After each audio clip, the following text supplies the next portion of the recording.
Hi guys, welcome. Today we're going to take a quick recap of the 2024 gardening season. We're going to look at the biggest wins, the disappointments, and things I'm going to do differently. Stay tuned until the end. I will share my biggest win this year. I'm so excited. It is going to be so magnificent next year. I'd like to welcome you to my backyard Kentucky homestead. My name is Kim, and let's get started. I would say the gardening season for 2024 was a huge success overall. I did have some disappointments, some frustrations, especially with pest pressure. But overall, it worked really well. I had a really good abundant crop harvest throughout the season. Plants did very well and was really happy with that. One of the first successes I would say would be my grow room setup. 2023, I had a single shelving unit that was shorter with some lights on it. It was absolutely chock full with everything I was trying to grow, so much so that I actually had plants all around it, trying to suck up some of the light from those high output LEDs, which I will link everything that I'm talking about equipment wise. I will put links in the description below if you're interested.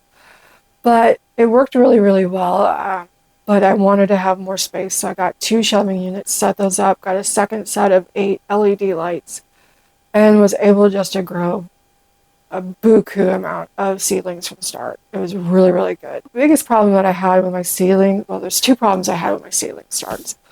One was overwatering and getting fungus gnats and algae. With my indoor garden, which I'm doing right now, I have kind of overcome that, I think. I'm watering far less frequently. And I also have one of those Zevo insect traps set up, which so far has done beautifully well. So been growing since October. It is now middle of December. So 2.5, almost 3 months now. And it's doing beautifully. So I don't have any algae growth and very minimal gnats. What I do have, they're going to that Zevo light at night. So it's really keeping it under control. So the other problem I had back at the beginning of last season when I was doing my seedling starts was I got a bag of potting soil that had mold in it. I knew better, I used it anyway, and I ended up killing off a lot of my tomato plants and pepper plants. So it's important. One of the ways that I've realized you could tell if the soil has gone too far towards the mold, because all of it will eventually grow mold, is if when you pick up the bag, it's not soft and pliable. If it's stiff, that's because it has a really good network of mold growing on in there. So if the bag of potting soil or raised bed soil is stiff and not really lush, not really flexible, I would just not get it.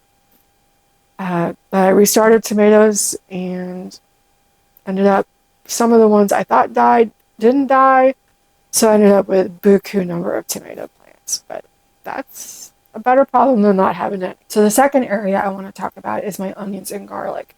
I started my onions in January a little earlier than last year, especially because last year a lot of them died off because I tried to transplant them when they were too young and it was just a mess. So anyway, I used pea pods in 2023. It was a disaster. So for any long-term indoor crop that you're trying to do for seedlings or anyone, don't use pea pods. They're just a disaster. They fell apart. They got moldy. Just gross. Didn't work very well. I lost most of my onions. I restarted them in February and I got onions that were like teeny tiny if they survived at all. For 2024, I started my seedlings a little earlier in traditional plastic pots. It worked really well. I had pretty good seedlings going out in the garden. I was really excited. But then I made a mistake of mulching too soon, and I ended up losing a lot of my Walla Walla. So what I'm going to do this year is start them even a little bit earlier because I want larger transplants to put out come mid-March. I'm going to go ahead and start them probably next week. It's middle of December, so Christmas week or that Saturday before Christmas. I'm going to go ahead and start my onions, get them growing. So like I said, I want to have larger seedlings to put out. Once I do put them out, I'm not going to mulch them immediately. I may put a frost cover over if it would get the real cold temperatures, but I'm not going to mulch them for at least a week, maybe 2 weeks, to give them a little time to root in and grow up so that I'm not smothering. I think I smothered them this past spring. So as far as the garlic, it did very well, but part of the problem I ran into, again, 2023's harvest was a disaster because I didn't know what I was doing in 2022 when I planted it. I made a lot of changes for 2023. I had a really good harvest for 2024, I got well over 240, 250 heads of garlic. Just finished getting the hardneck into the freezer because it was starting to go bad. But had a really great crop. Problem I ran into is I had too many varieties. So they had different maturation dates. And I had to go ahead because it was all mixed up. I had to go ahead and pull it all at once. So some of the stuff that I harvested actually grew scapes after I harvested it. Some of it was beyond the point where I should have already harvested it. So this year what I've done already, planted it out, is I'm doing 4 types of garlic, and each one has gone into a different bed. So I have all of the same type of garlic together. I've also only got 4 varieties versus going crazy with 20 varieties because there are so many garlic varieties available out there. And with 2022 being and 23 being a disappointment, 2023 and 24, I went a little overboard with all, I can get that one and that one and that one and that one and that one. And it just became kind of a hodgepodge mess. So this year I backed it down to 4 types of garlic. And again, they're planted in separate beds. So each one should mature at the same time within that bed, or at least within a few days. The third area I want to talk about are your slow growing flowers like Lisianthus and geraniums, winter sowing, and just flowers in general. So I had a really good success overall, but the Lisianthus, it was the first time I tried to grow that. It is notoriously difficult to germinate and grow. I started in January with, I think, 150 seeds, and then I ended up putting out total 15 plants. So huge loss. I had a lot that didn't germinate. I had a lot that I killed off in the process of overwatering. So this year, I'm going to start with 4 types, and I'm going to give it another shot. Obviously, underwater is better than overwater. I have a spray mister now, which I think will help with that. And I'm going to go ahead and start them this coming weekend. So we're going to get another couple of weeks start on those. They're notoriously slow. Now, I had last year, before I planted them out, saw how absolutely beautiful they were. So I'm never going to mess with those again. But then I saw how beautiful they were. They made flowers all season, all summer, once they started blooming. They were just gorgeous. I have to try again. Just have to. Absolutely worth it. Winter sowing, I put out in February some Nigella Lebanon Mist, Mrs. Jekyll mix, I believe. Some poppies and Nicotiana, I think. I don't believe the Nicotiana came up, but the other 2 did. So I left the Lebanon Mist plants out in the garden bed. They were dry. The seed pods created. They've actually self-seeded themselves. So they started growing in the fall. I'm hoping that they will survive and be, come up in the spring and start flowering. We'll see. This year I'm going to start some of winter sowing in jugs. I'm going to be using milk jugs as well as cat litter jugs because I actually have more cat litter jugs. But I'm going to try some stuff that I did not try last year that needs to have cold stratification. So probably in a couple of weeks after Christmas or New Year's, I'm going to get some stuff planted up in those and get that outside. But overall, the flowers did beautifully. I had beautiful dahlias that I started from seed, cosmos that were direct sown, just flowers all over. And with a garden, flowers are one of your best friends because they pull in a lot of the pollinators. So your bees and your butterflies and just all the different kinds of insects that are really good, beneficial ones. And there are some flowers that are better to pull in the beneficials versus the bad bugs, or the pest bugs. I say not bad, they're just pests. Also, but they bring in the birds as well. So I was able to see like hummingbirds throughout the summer this year and last year with having the flowers in there. Just absolutely gorgeous. So it brings a beautiful element aesthetic to the garden as well as a lot of beneficial pollinators. So it's well worth having flowers in pots, in your garden beds. If you're doing raised beds, you can do both. It's really, really well worth having flowers in and around the garden to help it be more healthy and productive. So the 4th area I want to talk about are my raised beds. Now I added a lot more beds over the last, I started gardening in 2022. I had my first 4 raised beds out in October. So I technically started gardening in 2023. I now have a lot more beds than that. I think the main garden has 17, and I just finished putting the raised beds in over on the side yard, and there's another 12 over there maybe. So really, really love the raised beds. I will link the ones I've got below. I'm going to add 2 more. I've got a new arch setup, which I'm really excited about. I'm going to try to grow a loofah on it next year. The raised beds provide a lot of, it gives you a quick, it's a little expensive. There's a little bit of investment at the front because you have to fill it. There is hugelkultur, which you put like, depending on how high your beds are, you can put logs or branches and leaves and things that will decompose over time at the bottom layer. Then put your better soil towards the top because you need about at least 8 inches of good soil to grow in. But back in the spring of 2024, for April into May, we got like 14 inches of rain here, which is unusual. We usually get about 4 inches of rain during that time period. So my garden area was pretty well flooded for weeks. But because all of my stuff was in raised beds, it protected it. It kept it safe from all of that water that would have just absolutely decimated my garden. So highly recommend raised beds. I do like the metal ones that are coated and painted. I would not use the silver ones.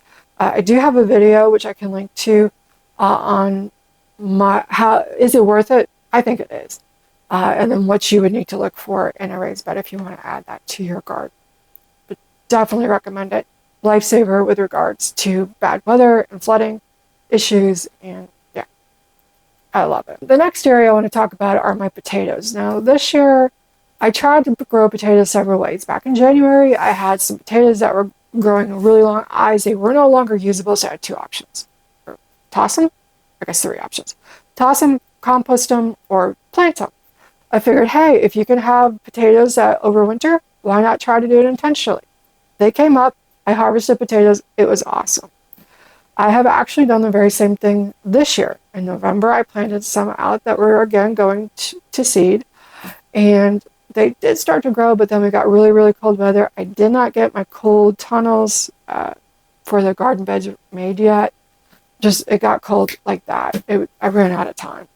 Everything I was trying to do. But they're still under there, so we'll see if they come up in March. I will get the cold hoop covers made by that point, and make sure that they have coverage in the early part of March when they will start. So what happened in 2024 is that they started growing in March. We got a frost, the foliage died back. They started to grow again, it frosted, the foliage died back. And then eventually it stopped frosting. Eventually they did grow, and it was a successful harvest. So definitely worth it. But I like to protect them, give them a little boost and advantage, get them going faster. The grow bags, the early ones did really good. I did try to grow potatoes each month. So I had a staggered harvest. It was sort of successful a little bit, but definitely the best ones were the early season potatoes, the Yukon Gold, and the Red Norland that I planted very early in March. I had 6 grow bags of those 3 each of the varieties, and got like 28 pounds off of that. The ones that I planted in the bed in January, I got over 30 pounds of potatoes. So, and then I got more as the season went on because I was planting like the 20th of each month, just doing another bag or 2 of those. So the later seasons, the hotter it got, the less productive they were, but they still did grow some. So it's worth it. If you got potatoes going to seed anyway, go for it. You know, why not? The roost out method I know is a proven method that works. It did not work for me. Moles, I think, came up from underneath the potatoes and ate them all. So I actually ended up pulling up fewer than I planted, and there just was nothing there. They were just gone. So I do have the sonic mole vibration noise things, solar, out in the main garden, and I did not have those by that. Probably should add some over there to the new side yard garden area. But they worked really, really well for the main garden. But they weren't over there, so all the potatoes I tried under roost out method died, or were just eaten and gone. So, oh well. Probably won't try that one again because they do work really, really well in grow bags and really, really well in the raised beds. Probably for this year, I will try to grow some sweet potatoes in grow bags. I've looked at a couple of different varieties. I'm trying to find them online so that they're not so expensive. But the Puerto Rico and Vardman are bush style sweet potatoes, which should grow really well in grow bags because they don't need to vine out as much. So the next two areas are going to be my peppers and my tomatoes. So with peppers, the biggest problem that I had was that the place I got the seeds from they were from 2023. I got them on clearance at the end of the season. And a lot of them were not what they were supposed to be. I know there was a lot of online kerfuffle about that. I wanted to have mulatto Islano peppers. I ended up with shishito peppers. I wanted shishito peppers. I got shishito peppers. Some of the other ones, I don't even know what they were. So a lot of the peppers were mixed up. A lot of the tomatoes were mixed up as well. So it wasn't what I planted the wrong thing, got the tags mixed up. They were things I hadn't planted. So they were just the wrong seeds. So I'm going to get rid of my 2023 seeds. I will not try to plant those again, at least the ones that I know were wrong, and work with newer seeds, somewhat moving to other companies as well. Overall, though, the peppers did very well. I got shishito peppers out the wazoo. One thing I did learn, I don't need so many hot peppers. We don't use a lot of hot peppers. So I'm not going to grow as many hot peppers. I'm going to focus more on the sweet peppers, especially bell peppers, since they're so slow. Not had a really great year yet with that, so I'm going to focus on really working on the bell peppers. I do have 3 that I'm trying to overwinter. One is a bell, one's a jalapeno, and I don't remember what the third one is, but I'm actually trying to grow them over the winter inside, along with the 4 that I started from seed in October. So I have 4 sweet peppers. A couple of them I've not grown before. But hopefully I do actually think I have 1 pepper growing already. But I'm going to focus on more the Jedi jalapeno, I think, from Johnny's was amazing. It was prolific producer all across the board. I had several jalapenos tucked in here and there and everywhere, and I got a lot of jalapenos. So those were really, really good. Got an incredible amount of shishito peppers. Not a huge fan of those though, so I'm not going to probably grow those again. I want a thicker wall pepper because I was really looking for something like Anaheim pepper, which I did try to grow. I got some, just never enough at one time. I want to try to can them to make my own canned peppers. I like green chili peppers. So I'm going to try to probably focus on fewer varieties. Do the Anaheim chili, do the jalapeno, maybe 1 or 2 other ones, but just really limit what I'm focusing on, just a couple of varieties and fewer plants of the hot peppers, and maybe fewer varieties of the sweet peppers, but more plants of those. As far as the tomatoes, I had the same problem that the seeds were not what they were supposed to be. I ended up with 1 cherry tomato, which I absolutely loved. I would love to grow it again, but I don't know what it was. It was really delicious. With regards to trellising, I have had really good success with the really tall T-post trellising. Huge, complicated setup though. This year I did get some of the taller. They say they're 6.7 feet tall.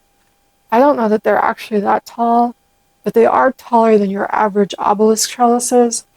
And I used those in my 3rd indeterminate bed, and it worked really, really well. I was very happy with it. So for 2025, I'm going to be using that instead of the T-post trellising and the string trellising.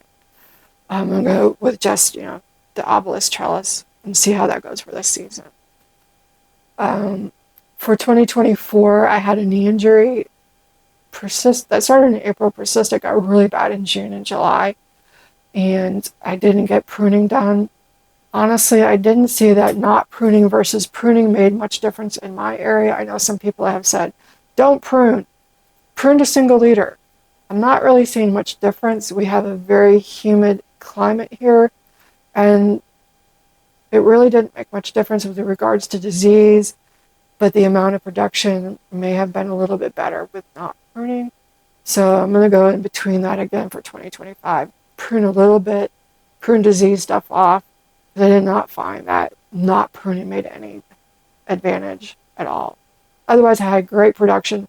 All kinds of tomatoes. I've canned so many cans of salsa, crushed tomatoes, tomato sauce, pasta or pizza sauce, and just so much, so much. So I'm probably going to scale back my tomato plants that I put out in the garden this year because I had determinants and I had 3 beds of indeterminates, and probably going to scale that back by a third. So I'll probably do about 2/3 of what I did this year. One thing I did find, I had a plant that got tucked in behind something else that I missed, a tomato plant. 2 of them actually. Put out into the garden in June. So they were still just not huge. But they were indeterminates. Put them out in the beginning of June when I had like, why not? I've got a little space, put them out there. And they ended up producing really well. And because they were so young, they did not have the disease pressure until very late in the season. So I'm going to do that again this year. I'm going to have my first crop of determinants, or my first crop of indeterminates that I put out at the beginning of May, very end of April. And then in June, I want to have another couple of plants to put out indeterminates as well. Also, the past 2 years, I've not had great production on the really large beefsteak tomatoes. So I think I'm going to focus more on the cherry and medium-sized tomatoes and paste tomatoes. So maybe have one beefsteak, but they took up a lot of space in the garden, and I just really didn't get much production out of them. Because each tomato, I mean, they had huge, massive tomatoes, but it's focused all its energy on that one tomato, and I kind of want to have more. So I focus on medium slicers, cherry tomatoes, and my paste tomatoes. Okay. So with the squash and the pumpkins, I have had 0 grace period with regards to squash bugs, squash vine borer, harlequin beetles, cucumber beetles. They attacked last year, my first full season gardening in 2023. They were back this year, just in droves. I tried a couple of methods to get ahead of the squash vine borer. I did end up with 1 pumpkin, 1 Connecticut field pumpkin, and 3 baby bear pumpkins by some miracle. I did start getting squash later in the season. But for 2025, what I'm going to do is a couple of things. I did get Surround, which I'm going to try to use out on some of them, which is a clay coating that covers the leaves. It will wash off in the rain. You will have to reapply it when the plant grows, but it does make the surface more inhospitable to those bugs, so they won't mess with it as much. So I'm going to try that. I'm also going to try covering and possibly manually hand pollinating some of the squash. And that's one of the reasons I want to get those frost covers done, the hoop covers, because I can change the frost cover out for netting, which will keep those protected. So the other thing I'm going to do with my squash, especially with the winter squash and pumpkin type squash, Machado or squash has a little bit different type of vine borer. So these are your butternut squashes, the Dutch fork pie pumpkin, which I know Sage and Stone grew this past year down in southwestern Kentucky, really, really well. And they have problems with the squash vine borer and bugs as well. She had a really good crop. So I found those seeds at seed company out of Asheville, North Carolina. I will link that below. So I'm going to try the Dutch fork pie pumpkin, the butternut squash, the honey nut squash. There's the Machado family of squashes. I think what it is that it has a rounder stem that's more solid. It's harder. So it is not as open to the vine borer getting in there. So it's just not their preferred type of squash. They like the Peppo. They like the Maxima because they have a thinner walled squash and it's hollow. So I'm going to try more of the Machado. I'm going to try some of the other ones, the Peppo especially, because there's some really nice ones I like to have in that family.